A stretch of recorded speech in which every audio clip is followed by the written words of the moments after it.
جزاک اللہ. بسم اللہ الرحمن الرحیم. اللہم صلی علی محمد و آل محمد. آپ تمام تر دیکھنے والوں کو ہم عشر رحمت کے دوسرے روز دوسرے رمضان مبارک میں خوش آمدید کہتے ہیں. اور آیت کے ترجمے میں آپ نے دیکھا کہ جو اس کا مفہوم ہے کہ دعا کس قدر طاقتور ہے. بڑی سے بڑی عبادت کو قبولیت کا اگر درجہ ملنا ہو تو اس کی ضمانت یہ دعا ہے. ہم نماز پڑھتے ہیں 5 وقت، اور 5 وقت کی نماز کے بعد اگر ہم دعا نہ پڑھیں تو اللہ پاک کو پسند ہے آپ اسے دعا کریں تو دعا آپ کی قبول نہیں ہوتی. لیکن دعا کے طریقے ہیں، دعا کا ڈھنگ ہے، دعا کا سلیقہ ہے، کیونکہ دعا بغیر وسیلے کے وہ بھی خالی ہے. اور کیونکہ ہم دعا تو ایسی ہے کہ آپ نے دعا مانگ دی، لیکن اگر کوئی اس کا کیریئر اس کے ساتھ موجود نہ ہو تو دعا پروردگار تک کیسے پہنچے گی؟ بالکل صحیح ہے. بلکہ مدیہ کی بات کو آگے بڑھاتا ہوں کہ نبی صلی اللہ علیہ وسلم نے فرمایا الدعاء مخ العبادہ. دعا جو ہے نا وہ عبادت کا مغز ہے. تو اصل میں جو عبادت کا مغز کہہ لیجئے یا آج کی ٹرمینالوجی میں بتاؤں کہ عبادت کی جو روح ہے وہ اصل میں دعا ہے. اور دعا جیسے کہ بتایا، دعا جو ہے وہ مانگنے کے آداب ہیں کچھ، اور سورہ فاتحہ میں دعا مانگنے کے بیسک اللہ تعالیٰ نے آداب سمجھائے ہیں. لیکن ہم علماء کرام کے سامنے رکھیں گے، وہ ہمیں تفصیل سے بتائیں گے کہ دعا مانگنے کے آداب کیا ہیں، کس طرح سے اللہ تعالیٰ سے دعا مانگی جاتی ہے، کس طرح سے وسیلہ لیا جاتا ہے، کس طرح سے درود بھیجا جاتا ہے نبی پاک صلی اللہ علیہ وسلم اور اہل بیت اطہار پر.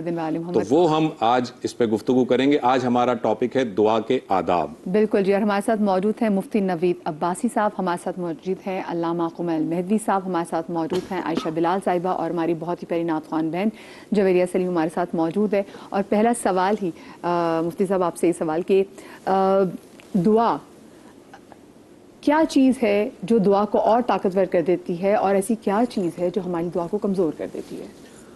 نحمد و نصلی علی رسولہ الکریم. اما بعد، بسم اللہ الرحمن الرحیم. جو آیات تلاوت ہوئی اس میں یہی ہے کہ جب بندے پوچھیں وَإِذَا سَأَلَكَ عِبَادِي عَنِّي فَإِنِّي قریب، تو اللہ تعالیٰ تو قریب ہے اور پکارنے والے کی پکار کو سنتا ہے. نہ صرف یہ سنتا ہے بلکہ حدیث قدسی ہے کہ جو میری طرف چل کے آتا ہے میری رحمت دوڑ کے اس کو پہنچتی ہے.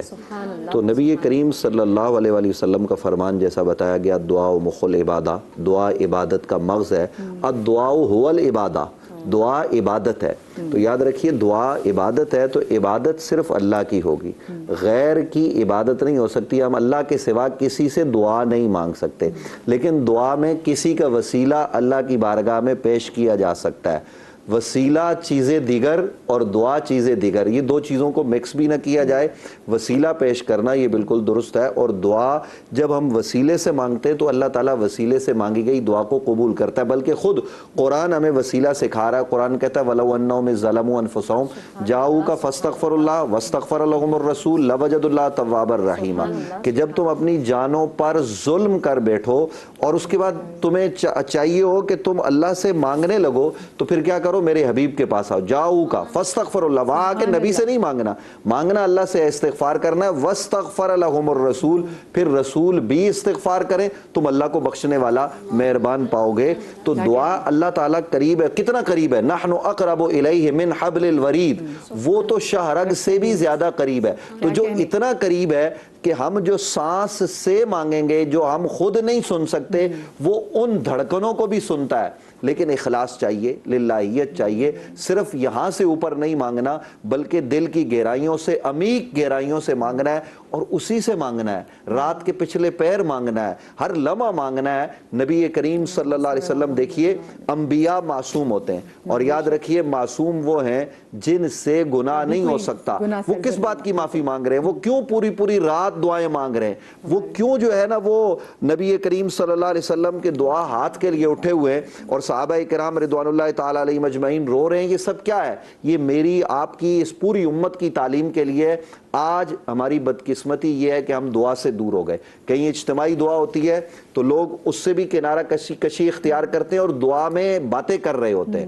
ایک طرف سے اجتماعی دعا بعض دفعہ ٹی وی چینل پہ مانگی جا رہی ہوتی ہے، بعض دفعہ جب دعا مانگی جائے تو پھر عبادت کی نیت سے اس کو مانگو، کیونکہ وہ عبادت ہے. تو جب آپ عبادت کی نیت سے مانگیں گے، اللہ سے مانگیں گے، اس کے نیک بندوں کا وسیلہ، انبیاء کا، اہل بیت اطہار کا، قرآن مجید فرقان حمید کا، بلکہ خود رب کی صفات صفات کا اس کو وسیلہ دیں گے، تو رحمان ہے، تو رحیم ہے، یہ نبی علیہ السلام نے اسماء جو ہے وہ اس کے ساتھ وسیلہ پیش کریں تو اللہ تعالیٰ ہماری دعاؤں کو قبول فرمائے۔ یہ مفتی صاحب کی بات کو میں آگے بڑھاتا ہوں، علامہ صاحب آپ کی طرف آتے ہیں۔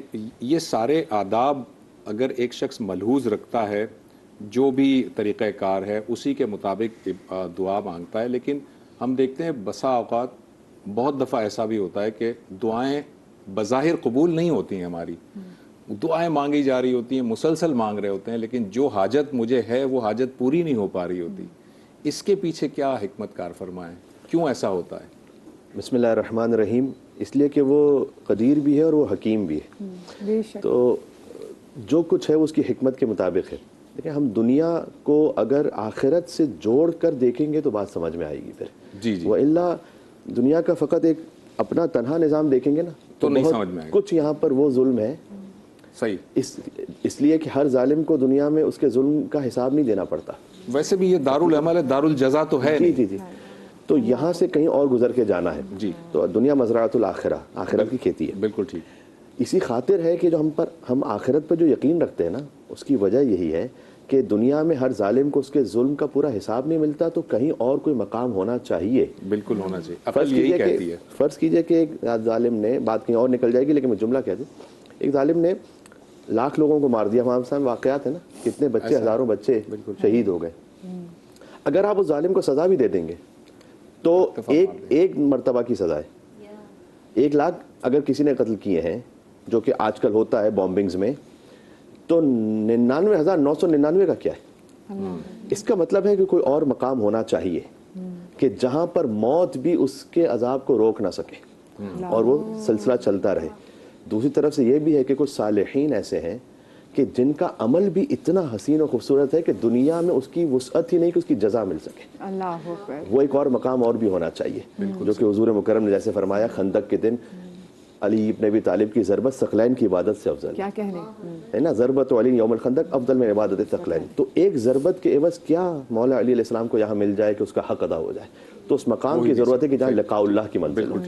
تو بہرحال دعا کے لیے بھی ایسا ہی ہے، کتنی مرتبہ ہم دعا مانگتے ہیں، اللہ سبحانہ و تعالیٰ حکیم ہے۔ اس کی بالکل سادہ سی مثال ہے کہ بچے بہت سی باتیں ہم سے چاہتے ہیں لیکن ہم پوری نہیں کرتے ظاہر میں، اور اس لیے کہ ہم بچوں کے ہمدرد بھی ہیں اور ان سے زیادہ اس موقع پر لمحے پر عقل رکھتے ہیں، لہذا کسی وجہ سے مؤخر کر رہے ہوتے ہیں۔ اچھا، جو مؤخر کر رہے ہوتے ہیں وہ اس لیے نہیں کہ ہم اسے چاہتے نہیں، اس لیے کہ ہم اس کی بہتری چاہتے ہیں۔ تو بس اتنا ہی یقین کم سے کم اللہ سبحانہ و تعالیٰ پہ کوئی رکھ لے تو کم سے کم یہ ہے کہ وہ اس بات پر یقین پہ آ جائے گا کہ میرا کام تھا مانگ لینا، اب وہاں سے اس نے فوراً عطا کر دیا تب بھی اس کی رحمت ہے۔ ایک بڑا لطیف فرمان ہے مولا علی علیہ السلام کا، فرمایا کہ اللہ سے مانگنا یہ شجاعت ہے۔ اللہ شجاعت ہے، کسی بندے سے مانگنا جو نا ذلت ہے، اللہ سے مانگنا شجاعت، نفس کی شجاعت ہے۔ کیا شجاعت ہے؟ کہ آپ میں یہ کریج ہے، آپ میں یہ احساس ہے کہ نہیں، مجھ سے اوپر ایک اور ایسا ہے کہ جس کے سامنے مجھے جھکنا ہے۔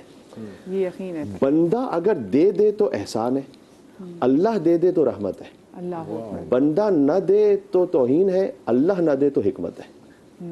یہ فرق ہے۔ بہترین، تو زبردست۔ اس خاطر ہے کہ ہمارا کام ہے مانگ لینا۔ اب جو آیت بھی پڑھی گئی نا وہ بہت لطیف ہے، اس میں 7 مرتبہ اللہ سبحانہ و تعالیٰ نے بندے کو اپنا کہا ہے۔ پہلی تو بات یہ کیسی یونیک آیت ہے، وَإِذَا سَأَلَكَ عِبَادِي عَنِّي فَإِنِّي قَرِيبٌ أُجِيبُ دَعْوَةَ الدَّاعِ إِذَا دَعَانِ فَلْيَسْتَجِيبُوا لِي وَلْيُؤْمِنُوا بِي لَعَلَّهُمْ يَرْشُدُونَ۔ بار بار اللہ کہہ رہا ہے اے بندہ، میرا بندہ، میرا بندہ، میرا پاس، میرے پاس، میرے پاس، میرے پاس۔ اب اللہ سبحانہ و تعالیٰ نے کہا اجیب دعوت، میں جواب دیتا ہوں دعا کا۔ ضروری نہیں کہ فوری طور پر حاجت کو پورا کر دو، جواب ملتا ہے۔ ہو ہی نہیں سکتا، ایک حدیث کا مفہوم سنا رہا ہوں، جواب نہ ملے، ہو ہی نہیں سکتا کہ دعا کا کوئی اثر نہ ہو ہی نہیں سکتا۔ یا وہ حاجت فوراً پوری ہوگی، یا اس سے بہتر کچھ عطا ہو جائے گا، یا کسی مصیبت کو اللہ دور کر دے گا، یا کسی بہتر وقت کے لیے ملتوی کر دے گا، یا نسلوں میں عطا کر دے گا، یا آخرت کے لیے ذخیرہ کر دے گا۔ ان میں سے کچھ نہ کچھ ہونا ہے، اس کے علاوہ نہیں ہو سکتا ایسا کہ کچھ بھی نہ ہو۔ جب بندہ آخرت میں پہنچے گا تو حدیث کا مفہوم یہ ہے کہ جب نامہ اعمال کھولا جائے گا تو وہ کہے گا کہ پروردگار یہ ساری نیکیاں تو میری نہیں، اتنی نیکیاں تو میں نے نہیں کی تھی، اتنی عبادتیں میں نے نہیں کی تھی۔ کہ یہ وہ دعائیں تھیں جو تو نے مانگی تھی، وہ قبول اس وقت نہیں ہوئی تھی کسی مصلحت کی وجہ سے، ہر دعا کے بدلے میں ایک نیکی یہاں پر عطا کی ہے۔ وہ کہے گا پروردگار کاش آج دنیا میں کچھ بھی قبول نہ ہوا ہوتا، سمیا ملتا ہے. کیا کہنے اور کہا جاتا ہے کہ کچھ لوگ جب دعا کرتے ہیں تو اللہ پاک کو ان کی دعا کرنے کا ڈھنگ بھی اتنا خوبصورت اور حسین لگتا ہے کہ اللہ پاک کو اچھا لگتا ہے کہ مجھ سے اور مانگے، اے میرے بندے مجھ سے اور مانگ. ایسے ویسے مجھے بتائیں وہ کون سے لوگ ہیں جن کی دعا قبول نہیں ہوتی؟ بسم اللہ الرحمن الرحیم، اللہم صلی علی محمد وعلی آل محمد. ایسے لوگ جو ماں باپ کے نافرمان ہیں، دل دکھاتے ہیں، تکالیف دیتے ہیں، ایسے بچوں کی دعائیں قبول نہیں ہوتی ہیں. لقمہ حرام کھانے والے، یعنی حلال موجود ہے اس کے باوجود حرام کی طرف بڑھتے ہیں، اور لقمہ حرام جیسے ہی شکم میں گیا تو وہ جو دعا کی تاثیر ہے نا وہ ختم ہو جاتی ہے. اللہ ان کی دعاؤں کو بھی قبول نہیں کرتا. کینہ رکھنے والے لوگوں کی دعاؤں کو بھی اللہ قبول نہیں فرماتے ہیں. ہم ملاقات کرتے ہیں، اکثر ملاقات کرنے کے بعد جب کسی سے تکلیف ہو جاتی ہے تو دل میں رکھ لیتے ہیں نا، اسے گھر کر لیتے ہیں، اور پھر سوچتے رہتے ہیں پتہ نہیں دعا قبول نہیں ہو رہی، پتہ نہیں دعا قبول نہیں ہو رہی. تو اللہ تعالیٰ جو ہے نا اپنے ان معاملات میں بڑا سخت ہے. اللہ کے معاملات ہیں نا، آپ نے اگر آپ سے کوئی نماز چھوٹ گئی، یہ میں اس بات کی طرف نہیں کہ نماز چھوڑ دیں، اگر آپ کا عبادت میں کہیں خلل آ جاتا ہے نا تو اتنے مسائل نہیں ہیں، لیکن جب بندوں کے معاملات خراب ہوتے ہیں نا تو اللہ اس میں بڑا سخت ہے کہ بندوں کے معاملات خراب نہیں ہونے چاہیے. اسی طرح سے اگر کوئی بغض اہل بیت رکھتا ہے اس کی دعا بھی قبول نہیں ہوتی ہے. جی، بغض اہل بیت رکھنے والے کی دعا بھی قبول نہیں ہوتی ہے. اسی طرح سے وہ لوگ جو تکالیف لوگوں کو پہنچاتے ہی رہے ہیں اور سوچتے ہیں کہ ہماری پھر ہزار وہ نوافل ادا کریں، قرب اللہ کا پانا چاہیں، لیکن اگر تکالیف دی ہے نا، کسی کا حق تلف کیا ہے، کسی کو پریشان کیا ہے، کسی کو گالی دی ہے، کسی کی عزت اچھالی ہے، یتیموں کے بارے میں تو اللہ رب العالمین نے قرآن میں اتنی واضح آیات فرمائی ہیں کہ اگر کسی نے مال یتیم کھا لیا ہے یا اس کے اوپر ظلم کیا ہے تو اس کے لیے تو قرآن علی اعلان یہ کہتا ہے کہ اس نے اپنے پیٹ میں جہنم کی آگ کو بھر لیا ہے.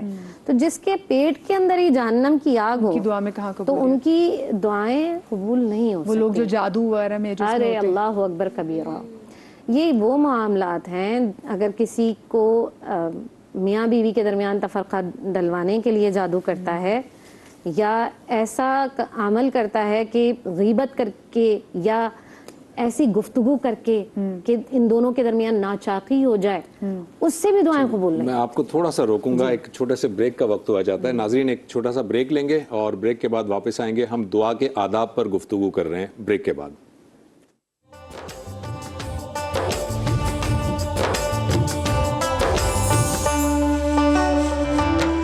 چھا گیا ماہ جود و سخا کا سما، جہاں فضا ساعتیں بندگی کا بیاں. ہر سال کی طرح اس سال بھی ہم سجائیں گے رمضان کا سما، جہاں ہوگی قرآن کریم کی تلاوت.